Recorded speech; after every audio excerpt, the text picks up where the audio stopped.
Welcome to this Asynchronous webinar, a conversation with Congresswoman Grace Meng.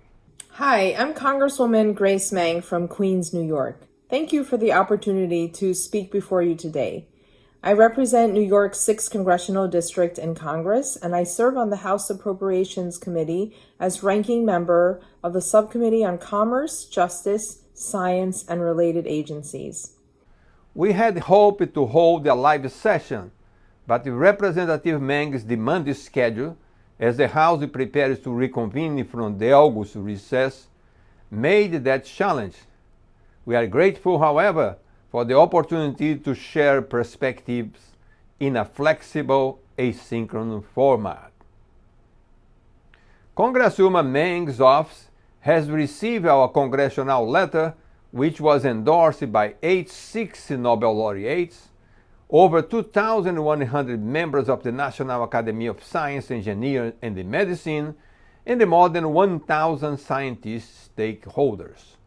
I'd like to thank the more than 3,000 concerned scientists for the detailed letter I recently received, highlighting your concerns about the proposed fiscal year 26 budget. From DOGE cuts to the NSF earlier in the year to the $2.1 billion in proposed cuts in the 2026 CJS funding bill, the administration and the House majority have made several decisions in the last several months to weaken our nation's competitive edge. These cuts are a betrayal of our fundamental responsibility to keep Americans safe and our economy strong. We risk losing our top STEM talent to other countries or careers and stunting American research and innovation for years to come. In this brief webinar, a few supporters of the letter share their perspectives and address questions about the proposed budget cuts to federal science agencies. We hope these insights provide a helpful context as Congress considers the future of America's investment in science. Hi, I'm Neil Shubin, a member of the National Academy of Sciences. I want to talk about our public investment of science and how it yields extraordinary benefits to all Americans. When we think about the security of our nation, the vitality of our businesses, the health of our population, and our global competitiveness, American leadership in science has been utterly essential. American scientific leadership has been the basis not only of new businesses, but entirely new sectors of the economy in energy, computer science, biotechnology, and numerous other fields. We're at the cusp of important breakthroughs in biomedicine, where cancers that were death sentences over 2 decades ago are now becoming manageable chronic diseases. And the basis for all of this has been our public investment in science. Every dollar we invest in NIH research returns over $2.50 in economic activity nationwide, supporting over 400,000 jobs across all 50 states. The Federal Reserve estimates that government-supported research has delivered a return on investment of 150 to 300% since 1950, meaning that for every dollar taxpayers have invested, they receive back between $1.50 and $3. It's hard to think of other public investments that have had such a massive return for our health, economy, and national security. But we're at a critical moment. Other nations such as China are doubling down and even threaten to surpass us in biotechnology and AI. We need a workforce prepared for the future and laboratories that continue these breakthrough discoveries that save lives, drive economic growth, and enhance national security and secure American leadership for future generations.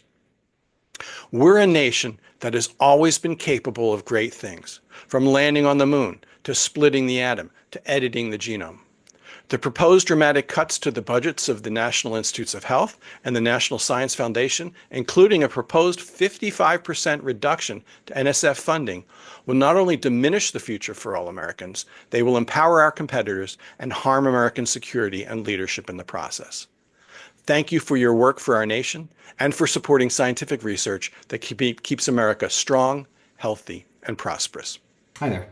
I'm Dr. David Delgado Shorter. I'm a professor at the University of California. I also am the director of the Archive of Healing.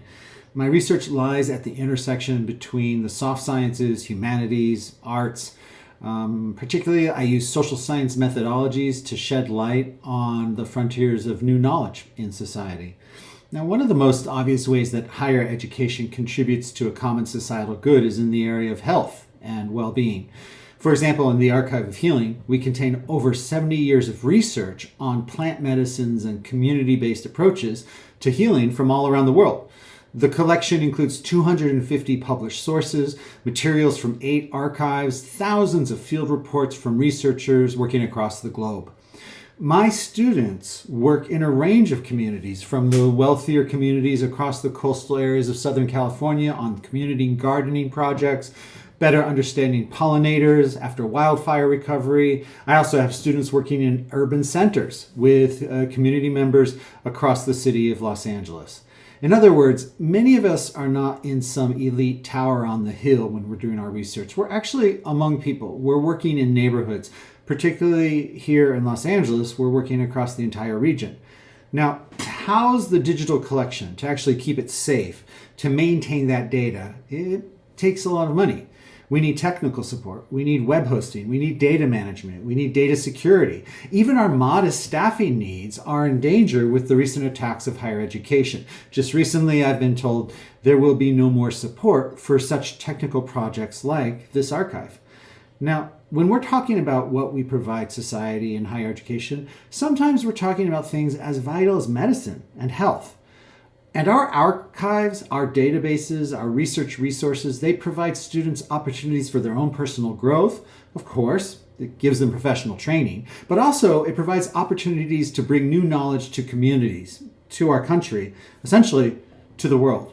So I hope you'll support higher ed at this really crucial moment in our nation's history. Thank you so much. We are deeply concerned about the proposed cuts to the National Institutes of Health, the National Science Foundation, and the other federal science agencies. And Congresswoman Meng shares that concern. I, like many of you, am deeply concerned about cuts to the NIH, NSF, and other federal agencies that fund science research. The critical research supported by these agencies improves the lives of Americans and empowers our nation to be the global leader in research and innovation. Hello, this is Mark Rosenberg. How would the budget cuts drive talented young scientists away from research? They're already leaving. They're leaving en masse if they haven't been riffed or fired already. People who work in public health value helping others, and this is not a value of the current HHS leadership. They worry about this. Other core values of public health include global health equity, because public health is different from medical care. Medical care is focused on the particular patients who come into a physician's office or into a hospital or clinic. But public health is responsible for everyone, not just those who come with a medical problem. This, too, does not seem to be a value of the current administration. People come to public health knowing that they're not coming for the money and not coming to get thanked. They're not going to get thanked by people who don't even know the diseases and injuries that they did not get because of public health prevention. People come to CDC to work because they want to help other people, because they care. The workers want to know that what they do will help people, that their work matters. But if they can't trust that what they do will be funded, let alone valued and preserved, they won't come to work for public health. And for CDC, finally, these cuts follow closely on the heels of a deadly assault on CDC on August 8th, when a gunman who believed that the COVID vaccine caused him to become depressed and suicidal, this gunman fired 500 shots at CDC and murdered a police officer who was trying to protect the workers within the buildings. This police officer was a family man and a former Marine who rushed to protect the public health workers at CDC. Many of the current staff at CDC were deeply traumatized by this, and they have not been shown that they will be protected, that their work will be funded, or that their work will be valued. It's no surprise that people are leaving, and it means that it will be very hard to get new people to come. Are the graduate students today still seeking research careers? I'm Paul Milgram, Nobel Laureate in Economics 2020. I also won an Emmy Award for some of the same work. I used my theoretical research to invent new kinds of markets that reorganized television broadcast and made some radio frequencies available for wireless broadband services. On the question of whether graduate students today are seeking research careers, still, I can report that budget cuts are already having quite an impact.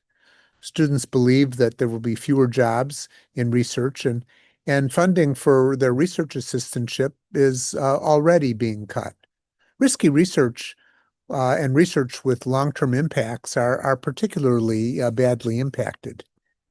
Half of my students this year are preparing themselves to change their plans, switching out of research to seek more reliable kinds of jobs.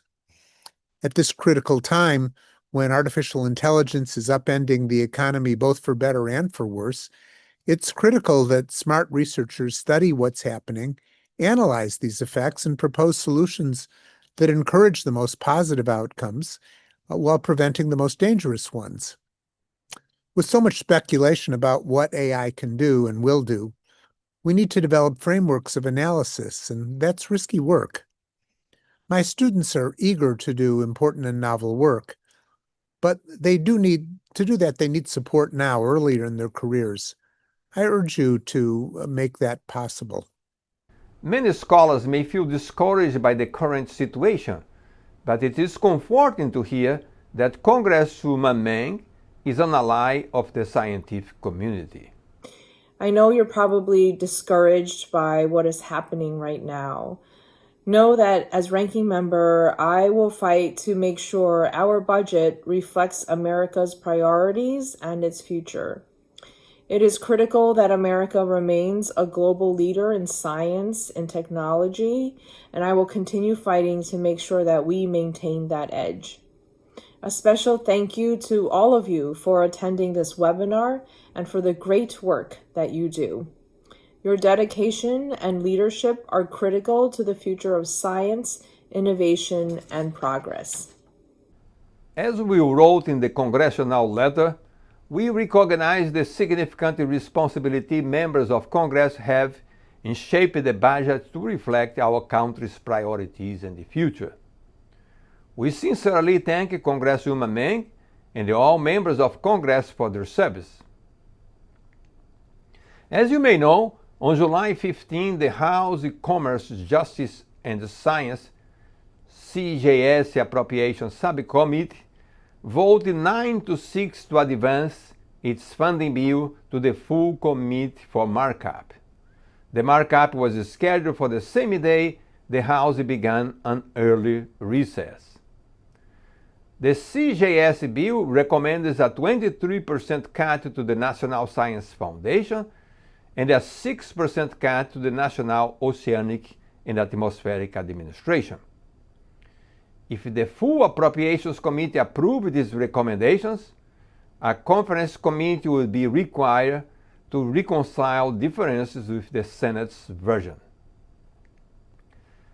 Meanwhile, the Labor, Health, and Human Service, Education, and related agencies, the LHHS Appropriations Subcommittee, has not yet released or voted on its budget proposal for the National Institute of Health, the Centers for Disease Control and Prevention, and the other key agencies.